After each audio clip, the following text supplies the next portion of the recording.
Okay, we're ready to start. Janie, go ahead. Thank you. Thanks. Well, good morning, everyone. My name is Janie Romoff, and I'm the General Manager of the City of Toronto's Parks, Forestry, and Recreation Division. I'd like to start today by acknowledging the land that we're meeting on is the traditional territory of many nations, including the Mississaugas of the Credit, the Anishinaabe, the Chippewa, the Haudenosaunee, and the Wendat peoples, and is now home to many diverse First Nations, Inuit, and Métis peoples. We also acknowledge that Toronto is covered by Treaty 13 with the Mississaugas of the Credit. I'm pleased to be joined today by Mayor John Tory, Deputy Mayor Michael Thompson, Scarborough Centre, Chair of the Economic and Community Development Committee, and Councillor Jennifer McKelvey, Scarborough Rouge, Chair of the Infrastructure and Environment Committee, to discuss the city's great job opportunities in parks, forestry, and recreation. While he needs no introduction, I'd like to invite Mayor Tory to the virtual podium to say a few words. Well, thank you very much, Janie. I've not heard it described as the virtual podium before, but we're sure getting used to it compared to what we would normally be doing with these kinds of, and this is a good news announcement. You know, there's lots of unfortunate announcements that are sort of bad news or news that you just have to share realistically with people, but this is good news. And may I begin by saying thank you to you and your staff, not just for getting this pulled together today to provide these hundreds of jobs, thousands of jobs, in fact, some rehires, but many jobs that'll be for newcomers to working for parks, forestry, and recreation, but for everything that's been done to highlight something that has become more evident than ever during the pandemic, which is the importance of our parks and recreational facilities to people and to their continued well-being overall. And you're done a great job adapting as they've had to adapt so many times, and I'm sure that'll be true in some way or shape or form for this coming spring and summer. But the team has done it, and I want to thank you for being a great leader of that team and thank them through you for all the efforts that they've made. So we know that parks and recreational facilities are going to continue to play an important role for some time to come, as they always have. But I think it's been highlighted by the pandemic, and whether it's the summer and the adjustments we had to make on the pools to make sure people could still use them, but that it was done in a safe manner, whether it's the new snow trails and snow loops and things like that, whether it's the skating rinks where, again, we've had to make adjustments to make sure people could still use them, but do so safely. The services have been continued. And they've been continued in a way that allows as many people as possible to use these things safely. And I know that that will continue to be the case this summer. The lockdown, will pass, of course, but that I think we all accept the fact, and I've been trying to, put this message across in a straightforward way to people, that we can't expect by the spring and summer that life is going to be back to normal, no matter how well things go. I think we're hoping things go well and that we are heading back in the direction of normal, but there are going to continue to have to be practices and restrictions that we respect, including with these summer programs. And that's because these kinds of public spaces, these kinds of public programs, spring, summer, winter, and fall, are essential. They're necessary for the well-being of kids and families. And so we've made a big effort under the leadership of Councillor Thompson, Councillor McKelvey, and the elected representatives who work with our staff to say, look, we have to have these programs. And there's been no resistance on any front to that. It's just happened. And we've made it happen at wartime speed. So we are now proceeding to head towards the summer season, and I'm pleased to be able to announce today the city's annual hiring campaign for the summer parks and recreation jobs at the City of Toronto. It's an amazing thing, but each year, Parks, Forestry, and Recreation employs approximately 9,000 recreational workers and more than 900 seasonal gardeners and people who do handiwork in parks and in these recreation facilities. And some, fortunately for us, come back year after year and they have experience, and we're happy to have them, and they rely on that as part of a year's work that they put together. But in many cases, there are also new positions that are available, new in the sense that they're open to newcomers who would like to join the ranks of that team. These are good jobs, but what's most important, that they are important kinds of jobs for the young people who will benefit from them, mostly young people, in terms of the experience they'll give. We like to think of ourselves as a good employer, that is an inclusive employer, and that helps to train people well, if I can use that expression. We're looking for a whole range of skilled applicants this year, from lifeguards to aquatic instructors to outdoor gardeners to handy workers. It's a wide range of jobs that we're seeking to fill. And we are now accepting applications as well for summer camps, aquatic and lifeguarding programs at the outdoor pools and beaches, and other such recreational positions. The applications for the gardeners and the parks and handy workers for the parks and green spaces will be accepted until March 27th. And I'm sure you'll understand that because we have to get on with doing the work as soon as the snow is gone. And it's a big job to sort of clean up from the winter. And so we're trying to get that done as soon as possible. 2020 was an unusual year in many, many respects for many people, but it was certainly an outlier as well for PFNR, Parks, Forestry and Recreation, and for their staff. But I hope that this year will be different. Last year, what we had to do is to keep the programs going. We had to, by definition, make them smaller so that we could have smaller groups of kids and respect physical distancing and things like that. This year, we'll have to see exactly what we're going to do, but I hope it'll certainly be different in terms of staffing because we'll be in a better position to offer a wider range of programs more in the normal fashion. We will host, beginning in March, which is soon to be upon us, virtual information sessions for the people that wish to apply for these jobs. And that will help applicants with tips on how they can make sure their resume is in proper shape, how to prepare for an interview, and generally how to access these employment opportunities. They will be delivered by youth outreach workers, these information update sessions, and by youth recreation programmers, and they'll be promoted specifically to youth living in or near neighborhood improvement areas, because one of the themes we have this year overall, with a total of 7,500 jobs for young people, not all of them contained under this heading, is to reach out in particular to areas where kids and families are struggling and make those opportunities available to kids and to kids from those families. The dates and the registration information for the virtual information sessions that I've just made reference to will be available very shortly at toronto.ca/recjobs. These are good jobs, as I said earlier, for our young people. And I know that a lot of young people have had difficulties this past year themselves being able to find some of the part-time work they sometimes rely on. And a lot of their families need some of these young people to be making a contribution because they too have had some tough times. So we want to make sure that this COVID experience, the entire pandemic experience, doesn't get in the way of the development of these young people, which includes the skills acquired from summer jobs and includes the financial contribution they may well need to make to their own families.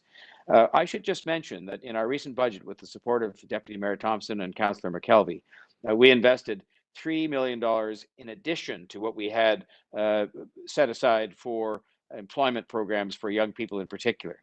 And this is going to be used, this $3 million, to enhance other existing youth employment programs like the Youth Works program that's run under Toronto Community Housing, the Be Build Brand Entrepreneurship Development Program, also run by Toronto Community Housing, the Toronto Youth Job Corps, and so on, Community Healing Project for Crime Prevention. And this will provide opportunities for an additional 400 young people in the hardest hit neighborhoods of the city over the course of the cycle for 2021.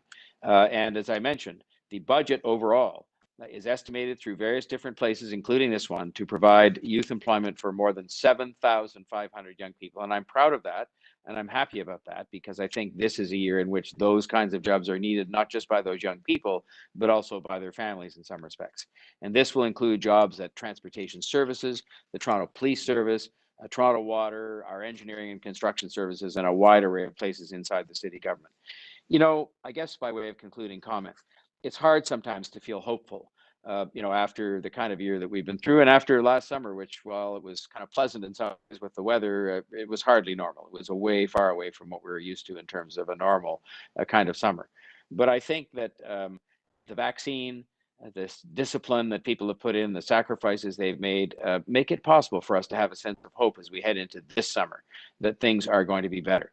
And I think these jobs will help a lot for those young people and for their families to make things better. I am very hopeful that we're going to have a summer that is filled with safe and fun things to do. And that's the idea, is to provide the fun things for kids and families to do, but to make sure that it's done safely. We had to adapt quickly last year, and we proved that we could with TO, Swim TO, Camp TO, Parks Play TO, and Summer in the Six. We will do that again as we have to. But the bottom line is we're hiring the people today to make sure we have them available to deliver these programs for us. And I appreciate in advance the effort they will make and the applications that will be submitted. And I especially appreciate the leadership of our staff team. And so I would now, on that note, like to ask somebody, and again, I pay tribute to all of the council for supporting these measures, but especially to these two councillors who have a direct hand in overseeing the parks and the cultural programs and otherwise, Deputy Mayor Michael Thompson and Councillor Jennifer McKelvey, and it is Deputy Mayor Thompson's turn. Over to you, Deputy. Thank you very much, Mr. Mayor, and certainly thank you very much for your leadership. I'm very happy to be here to say a few words as the chair of the Economic and Community Development Committee. The city's Parks, Forestry and Recreation Division ensures that Toronto continues to be the largest provider of recreation services. The division's dedicated recreation team helps thousands of children and youth, seniors, and adults visiting our community centers, our pools, our fields, and of course our courts to stay active and to learn new skills and to also build stronger community and in fact to empower themselves. And I think that's extremely important in terms of that facilitation of what we offer our young people. We're all well aware of the significant contribution of our recreation staff, and so are our residents, in fact. Ask any parents whose children learn to swim in the city, learn to swim courses, or whose child attend the city's affordable summer day camps while the parents are at work. They will tell you great stories and the impact that it's had on families and on their children. And I want to take my hat off to the staff for the great ingenuity and creativity that they offer.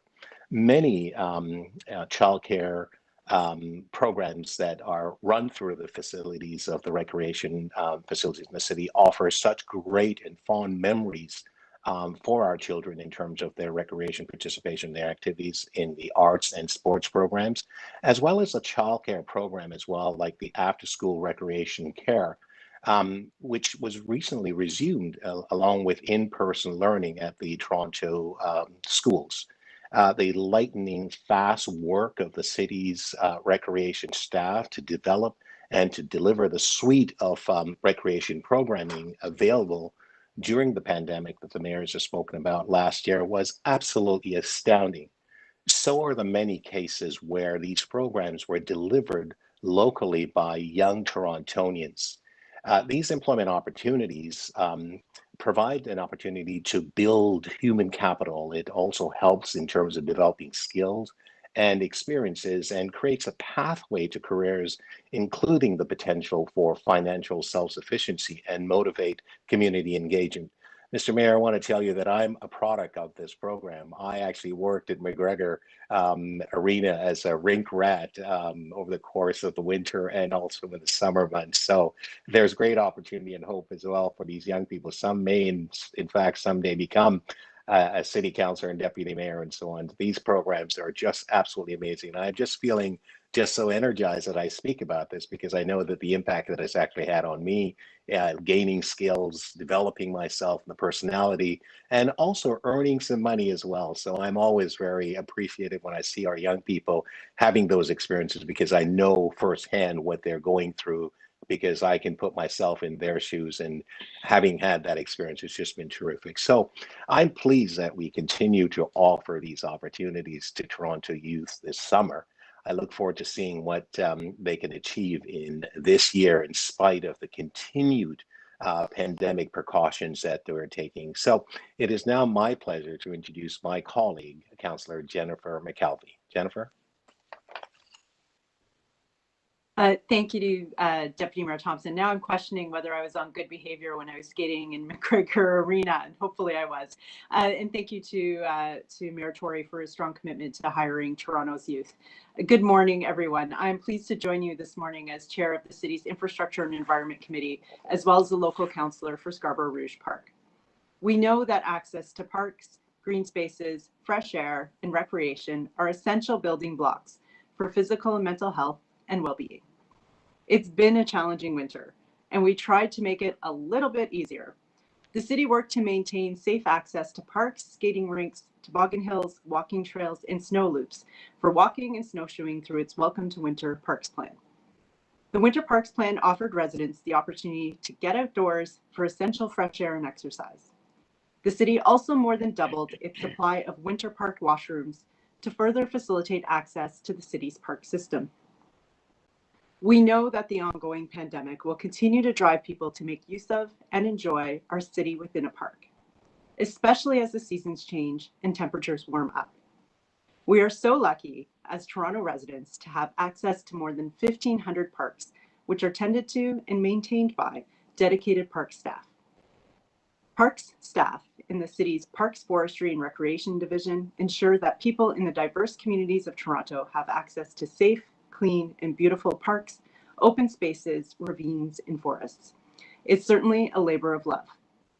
As Mayor Tory detailed, the city employs about 900 park staff in various roles, including seasonal gardeners and handy workers. I'm so pleased that the city will continue to hire for these positions this year and do hope that Toronto residents consider applying. I now pass it back to the General Manager of Parks, Forestry and Recreation, Janie Roma. Thanks, Councillor McKelvey, and thanks, Mayor Tory and Deputy Mayor Michael Thompson. And just before we wrap up, I should welcome the Deputy Mayor to the PFNR Alumni Staff Association. And I just also like to add that I started in this business as a camp counselor and participated in City of Toronto rec programs as a child in the summer. And summer has always had a special place for me in the delivery of our programs, for sure. I do want to just, before I hand it over to Lavin Hadisi for the Q&A, just thank everyone for their support, Mayor Tory and all the members of council, and specifically Deputy Mayor Thompson and Councillor McKelvey with the two significant committees, and just say we're looking forward to another great summer. We will be hustling and pivoting as fast as we can when the new regulations come out to ensure that, you know, the programs we offer are the best that they can be for as many folks as possible, as well as turning our minds as soon as seasonally possible to all of the additional parks use that we'll see this summer when the weather starts to change. So without further ado, I will hand it over to Lavin Hadisi, who is going to moderate the Q&A. Thanks, everybody.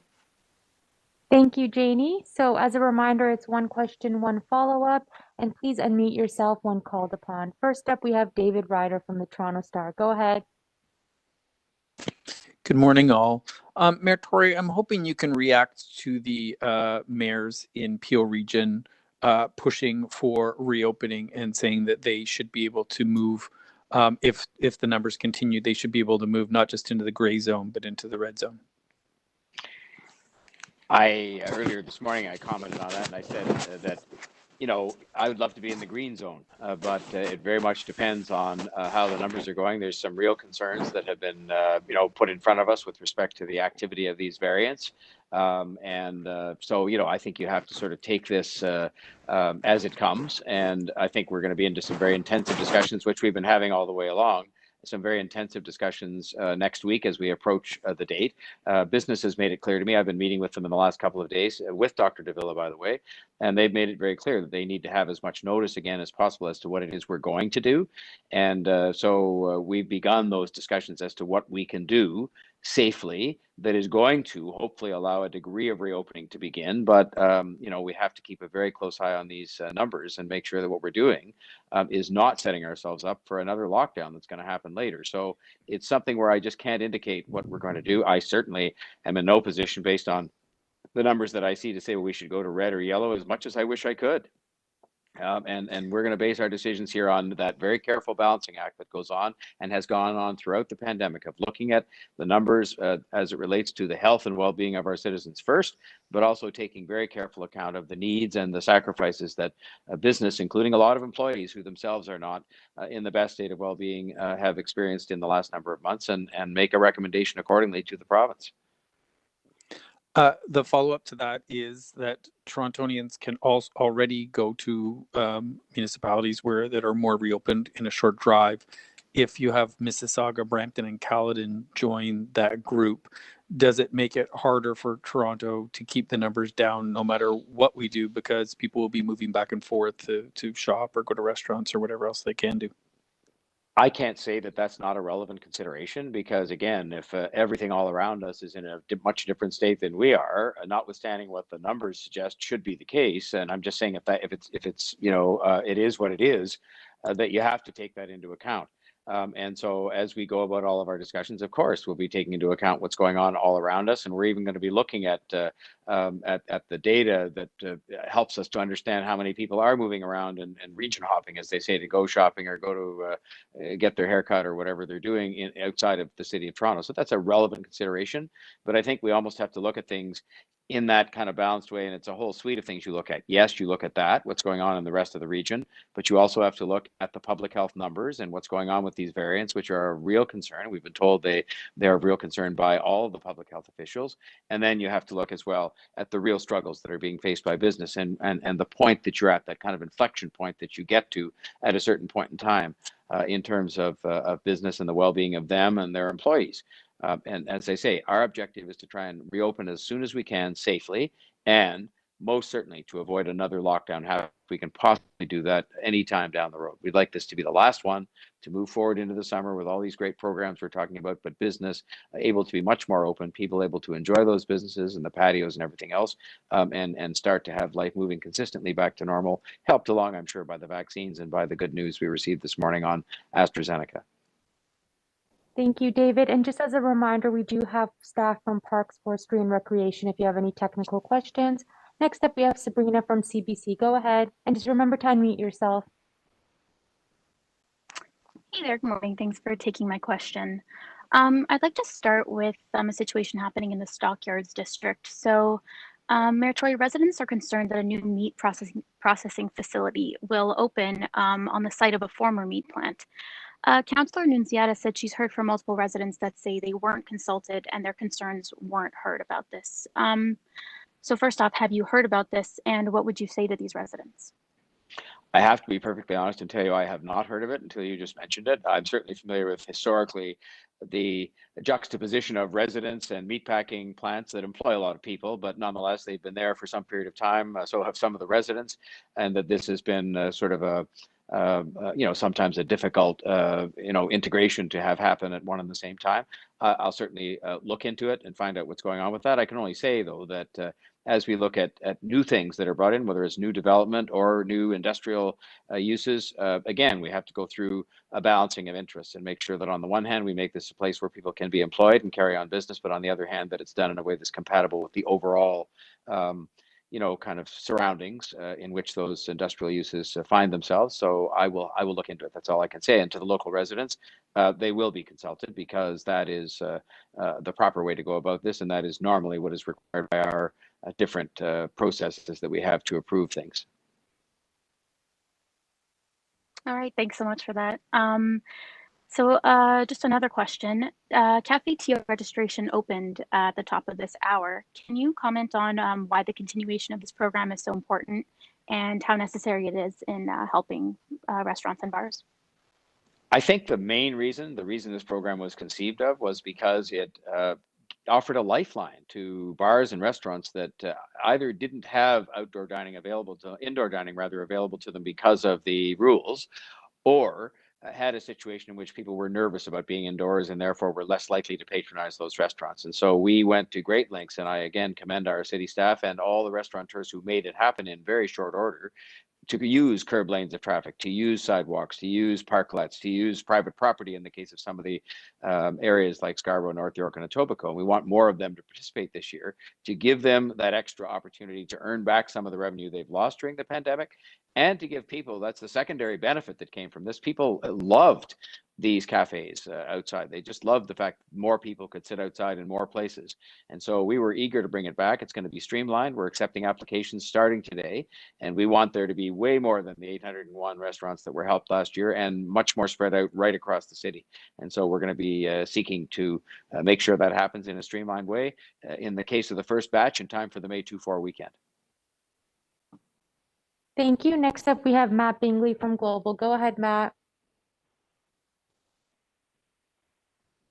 Hi there. I just wanted to pick up on Sabrina's question about CafeTO, especially since there are two Scarborough councillors online here. Obviously, the program is going to try to stretch out into Scarborough and Etobicoke. I'm just wondering, from the both of you, what you've been hearing as far as interest from the bars and restaurants in your area that may want to take part in this, that didn't have the opportunity to last year.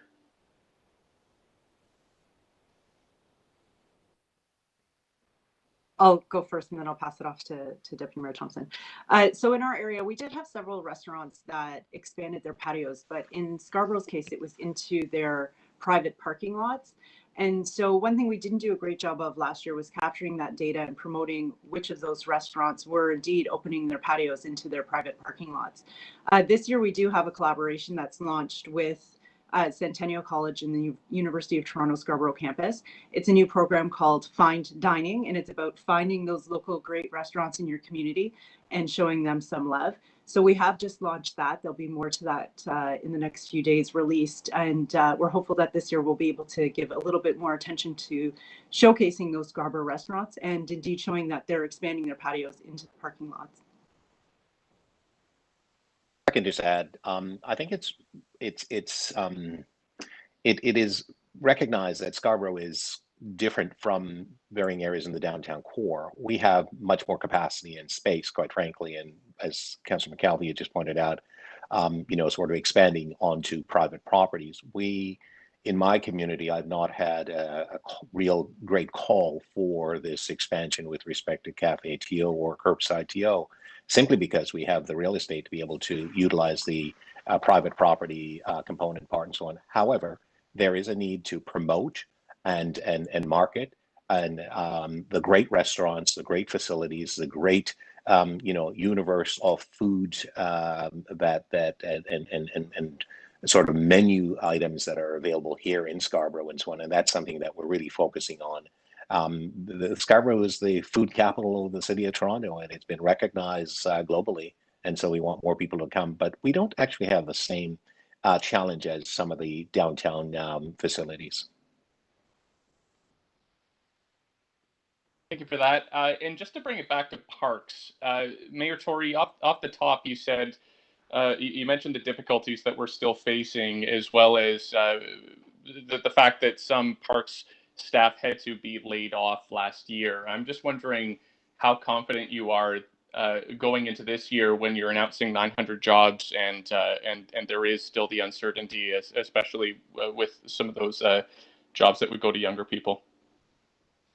I will make a fearless, admittedly based on optimism, prediction based on the vaccines becoming more available and just our ability to fight off this virus, that we will be in a position where we're better off than last year in terms of our ability to offer more programs, which means more jobs for people, but maybe not as well off as we would be in a totally normal circumstance, because I think there will be some impact on these programs, because it's not as if come, say, the month of June, when the kids are starting to be available from school to go to these programs, we're going to be back to sort of business as usual.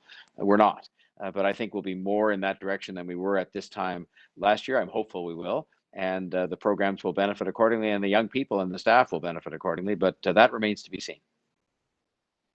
Thanks, Matt. And last, we have Momin from 680. Go ahead, Momin. Yeah, good morning. Thank you for taking my question.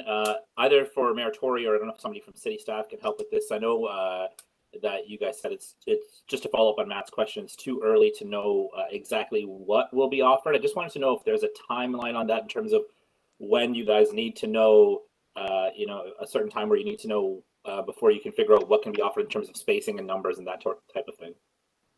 Go ahead, Janie. Oh, great. Thanks, Mayor Tory. I think we're preparing right now for a number of different scenarios. We have a really good blueprint to work on from a structural perspective from last year, from the programs that we offered that were, a very safe offering that was all reviewed by public health. So we've done a lot of advanced work on it, and we will pivot as soon as we hear. Last year, we were able to pivot in a matter of 3 or 4 weeks when the regulations changed to adapt those programs accordingly. And we'll continue to do that as quickly as we can. Momin, if you look at our fondest hope, which is that the regulation should be moving in the right direction, as opposed to last year when they were kind of moving in the right direction and then the wrong direction, hopefully we can make things even better than we would expect going in. And that would be good news for more jobs and more programs. But our bottom line is going to be to do as much as we can. And the city staff proved last year in this area, Active TO, CafeTO, these summer programs were adjusted more than once during the summer to take account of prevailing circumstances, and the staff proved themselves worthy of their weight in gold in being able to do that. And we will do that again, because if that's what we have to do to serve people and make these programs available for kids and families, that's exactly what we'll do. And just as a last thing on this program, I'm sure there's lots of parents out there who want to send their kids to these summer programs, but still have some questions on safety and distancing. What do you say to those parents who maybe want to send their kids but are just still a little unsure about those types of things? I'll start off and maybe Jamie can add, or the counselors. What we did last year, which was so remarkable, was that we made adjustments to these programs, almost in the middle of registration, to make sure they could be safe. And that's one of the reasons, unfortunately, we had to sacrifice having as many kids in the programs as otherwise would have been the case, so that we err on the side of safety and public health. And I think our experience was very good. We had, I think, less than a handful of cases that ever came up during the course of all those different programs in spring and summer and fall. And so, again, we will place safety of the kids first, as we always would. And that will have some impact on the programs, but we'll place safety first. And I think people can look at our track record from last year and know that in a summer when the pandemic was very much upon us, we had a good record of keeping kids safe, as the public would have the right to expect. Janie? Thanks, Martori. I would just add, I mean, we have a huge playbook of program guidelines now that we developed in partnership and under the guidance of Toronto Public Health. So we really are in a good spot. And Martori, as you commented, hopefully that playbook is the most safe level of program delivery. And, as the regulations change and open up a little bit, we'll be able to welcome more kids, into programs. So I think we're on a really good foundation to move forward. And I would just add on the parks delivery, that City Council in the budget a few weeks ago actually approved a pretty significant service level in parks for this summer. So we will be moving ahead as we did last year with full steam hiring on the parks operations side to be able to support the increased usage that we saw last year. So it's the two hand in hand that hopefully will provide, a pretty significant level of service for folks in Toronto as the weather starts to change. Thank you, everybody. That's it for today. Have a great day. Thanks, Deputy Mayor and Councillor. Thank you very much, Janie. Thank you. Bye-bye.